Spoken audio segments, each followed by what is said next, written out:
Hello, friend. Thanks for joining me for another book chat. Today, let's spend a few minutes with Film Noir Reader, edited by Alain Silver and James Ursini, and this book was originally published back in 1996. So Film Noir Reader is a collection of essays all about film noir. And I just love the film noir from the 1940s. And when I saw this book in a used book sale that I just was randomly attending, I thought, why not give this a read and see if I might learn something? And indeed, I did learn a few things about film noir, which I thought were really interesting. So the book is just chock full of information and pictures, movie stills. This one's from The Strange Love of Martha Ivers, which is a wonderful movie if you've never seen it. But the book is divided into three different parts, and part one is a collection of essays called seminal essays, and these are all essays that established the aesthetic of what film noir was to film critics and film historians and things like that. And so one of the very first essay in this section is called Towards a Definition of Film Noir. And that in of itself was a lot to sort of a recurring theme throughout the entire book. Exactly what is film noir?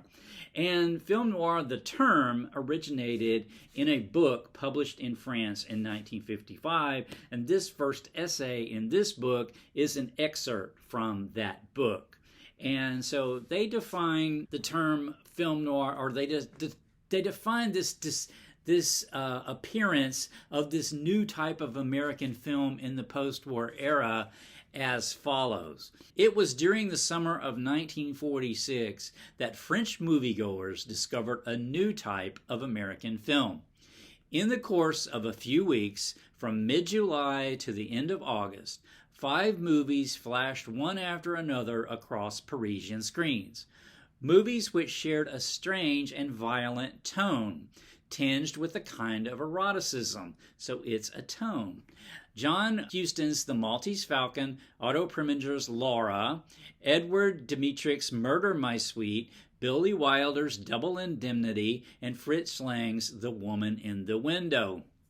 So, yeah, it's a new type. They recognize something different in these American movies than what they had seen prior to the war.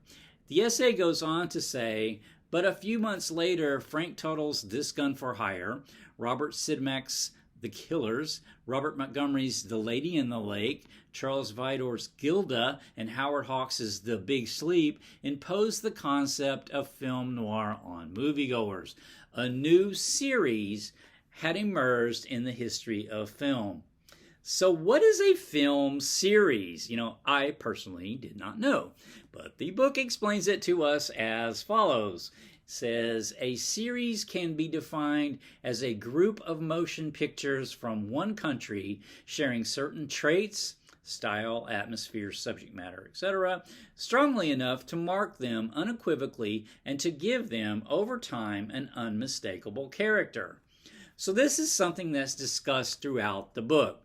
Was film noir a series that had a beginning and ending, or did it develop into a genre? And I think the consensus from reading the book is that it is a series because, for example, crime drama is a genre. But crime dramas, especially of the 1940s, this late period of post-war 1940s, a lot of film noirs were crime dramas, but not all crime dramas were film noir. So if that makes sense. So it was something outside of genre. It's a tone. It's an aesthetic. Some different types of genres, like even comedies and things, had elements of noir in it. And so this book actually spends a lot of time sort of picking through those details. The book goes on to say about the series. Series persists for different amounts of time, sometimes 2 years, sometimes 10. To some extent, the viewer decides on this. So different film critics or historians in the book set this link, the duration of the series, the original film noir series, most of the time, from around the immediate post-war era, all the way until more or less most seem to agree that it ended by the mid-1950s, but others argue that it continued on. But nevertheless, the series, the original film noir series definitely seems to have had a cycle, like early from the 1940s through the 1950s, and then changed into something else, which I'll talk about here more in a bit. But it's important, I think, to understand, and the book makes this point, that film noir, American film noir, didn't just materialize out of a vacuum. The book explores the various factors that might have contributed to the development of film noir. So it's not like these directors all went to a convention and decided, we're going to start creating movies with this common aesthetic. It's something that actually happened organically.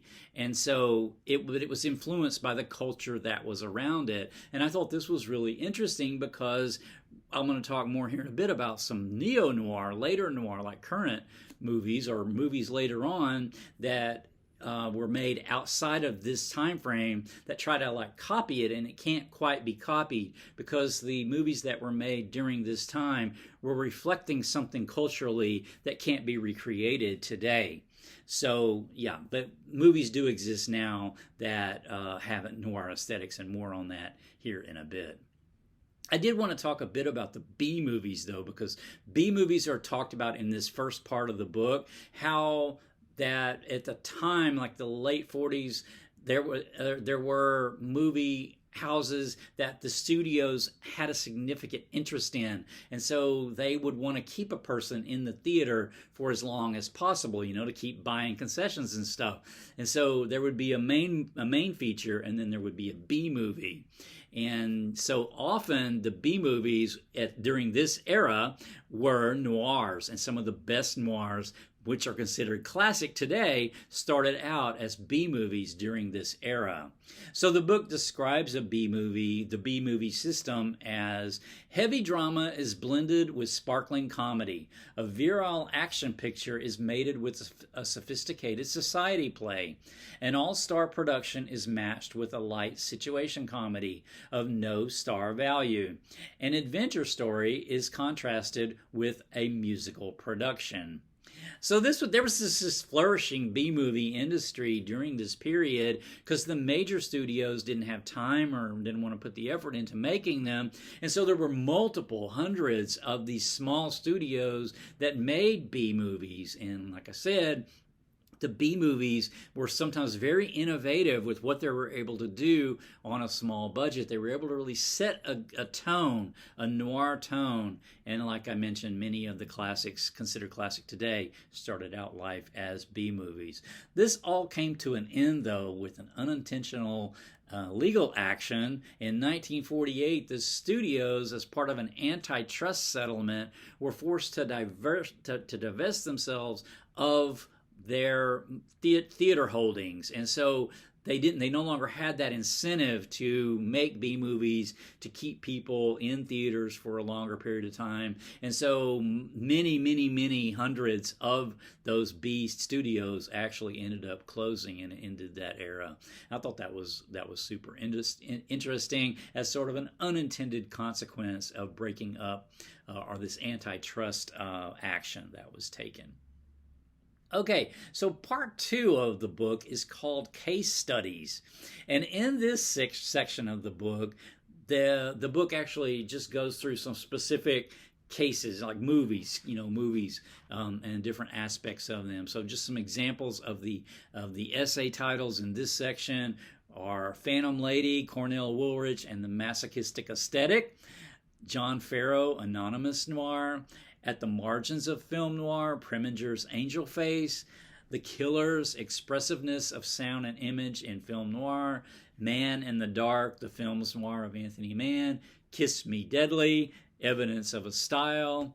And so, yeah, these are just all about specific movies, generally speaking, or a specific director and their aesthetics and the different techniques that were used in the movie to evoke the sort of atmosphere and tone that we see in them. So I thought that was super interesting. And then part 3 of the book is called Noir Then and Now, which this section is talking about what's current, these current essays are current when this book was written, so the 1990s, of looking at film noir, at that point in time. And so there's some essays in this section of the book. For example, there's an essay all around the femme fatale, taking a new look at the femme fatale, which is not a universal, but a very common element of a film noir, is to have a woman known as a femme fatale. So that was really interesting essay. And then there's also an essay about the TV series Miami Vice. So TV noir, how noir impacted television, like the TV series Dragnet. And they make the argument here, the TV show Miami Vice, and there's very specific examples from that show, which I never personally have watched, but it sounded really interesting. And then there's an essay in this section called Sons of Noir, which is about movies that and TV shows, again, that take the noir aesthetic but do something different with it, in movies like Blade Runner from the 1980s, among others. And so to me, that was really interesting about how film noir continues to inform movies today, and in the different way that it is used still to set tone and evoke some sort of aesthetic. So I thought that was really fun. So there's a lot more in this book that I could talk about. For one, there's a lot of technical aspects like framing, lighting, and how that was used in the different movies. There's just an example here of frame by frame. This is 9 Elements of Style in Kiss Me Deadly. So it's just like frame by frame. And the book is just full of like stills from movies, different movies, and so it's fun in that regard. This is from He Walked by Night, which went on to influence the TV show Dragnet. So yeah, just a lot in here that was fun and interesting to read. So I'm really glad that I did give this a go.